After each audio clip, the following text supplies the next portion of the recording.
Կառավարությունը երկրորդ անգամ թողարկեց Եվրոպարտատոմսեր,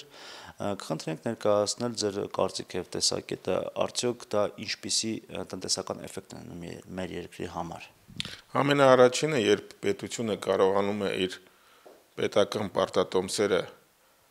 ներդնել միջազգային ֆինանսական շուկաներում, վաճառել, նշանակում է երկրի ֆինանսական համակարգի հանդեպ դրսի ներդրողները վստահություն են ձեռք բերում։ Էական չէ այդ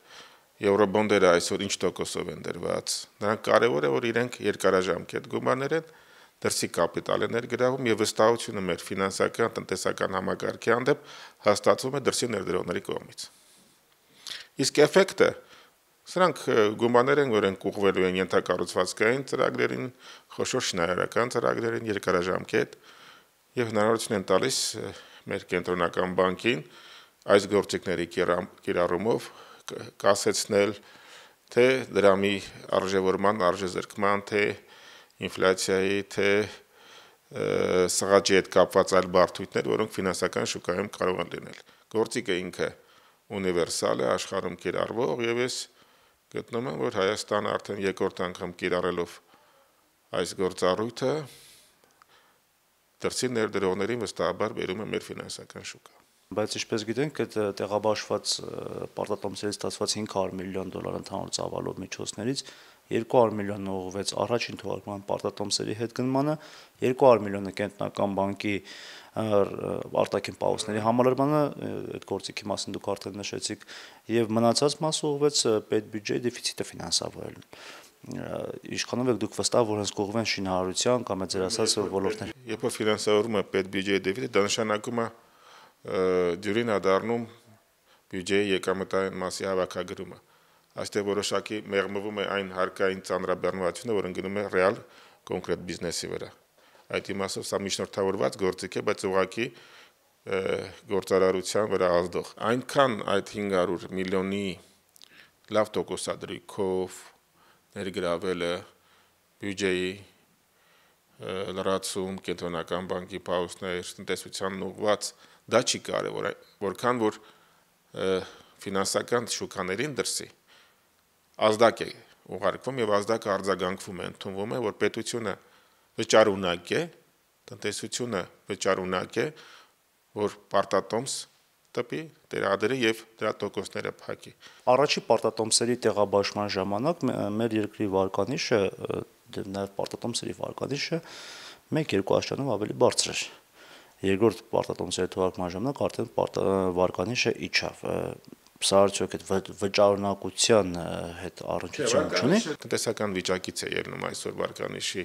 որոշակի ցուցանիշների իջեցումը, որը կախված է տարածաշրջանային բարդություններով։ Գերխնդիրը, քանի որ բյուջեն ինքը սրբություն է համարվում պետության համար, հիմնական ցուցանիշներն ապահովելն է, որպեսզի մենք չունենանք ուսուցիչների, բժիշկների, պետական ծառայողների, բանակի աշխատավարձների ուշացման խնդրեմ, բյուջեի հիմնական խնդիրը սա է, եւ դրսի ստացած գումարներից, այդ թվում այս բոնդերից ստացած գումարներով կարողանանք նոր թափ տալ մեր ենթակառուցվածքային լուրջ ծրագրերին, որոնք պետք է բերեն նաեւ ռեալ բիզնեսին մուլտիէֆեկտով աշխուժացման։ Չմոռանանք, որ բյուջեում օրինակ դոլար-դրամ հարաբերակցությունը հաշվարկված է $1 դիմաց 411 դրամ։ Արդեն 3 ամիս է դոլարը բոլորովին այլ արժեք ունի, փոխարժեք ունի 470 մինչև 7 հասելը, բայց այդպես էլ փոփոխություն չի եղել։ Տնտեսական աճի կանխատեսումը, որը եղել է պետբյուջեով, համ միջազգային տարբեր կազմակերպություններ արդեն զրոյական աճ են կանխատեսում, նույնիսկ կենտրոնական բանկը 0.2-ից մինչև 2% տնտեսական աճի կանխատեսման փոխեց, այսինքն ըստ էության իջեցրեց իր նախորդ կանխատեսումը, բայց կառավարության կողմից որևիցե քայլ այդ ուղղությամբ չի արվում վերափոխելու թեկուզ կանխատեսումները։ Տրանսֆերտները կրճատվել են առաջ 3 ամիսների կտրվածքով 3 հրապարակվեց ԱՎԾ տվյալները, արտաքին առևտրաշրջանառությունը մոտ 31%-ով կրճատվել է։ Սրան գումար են գնաճը, որը վերջի 3 ամիսների կտրվածքով մոտ 4-ից 5%-ի սահմաններ մտածում տարբեր ամիսների եւ մնացած բոլոր տնտեսական վատատեսական, այսպես ասած, ազդակները որ գալիս են։ Այս պայմաններում արդյոք հնարավոր է ձեր ասած չափանիշներին հասնել։ Կործանարար կամ տագնապալից բան չեմ տենում, եթե գա մի պահ եւ կառավարությունը վերլուծի, հասկանա, որ պետք է բյուջեի սեքվեստր արվի։ Իրավիճակը տնտեսության մեջ համաշխարհային այնպեսին է, որ շատ երկրներում է դա արվում։ Ծանր իրավիճակ է տնտեսական, բայց աներանելի չէ, եւ ես գտնում եմ, եթե կառավարությունը գա այն պահի հասկանա, որ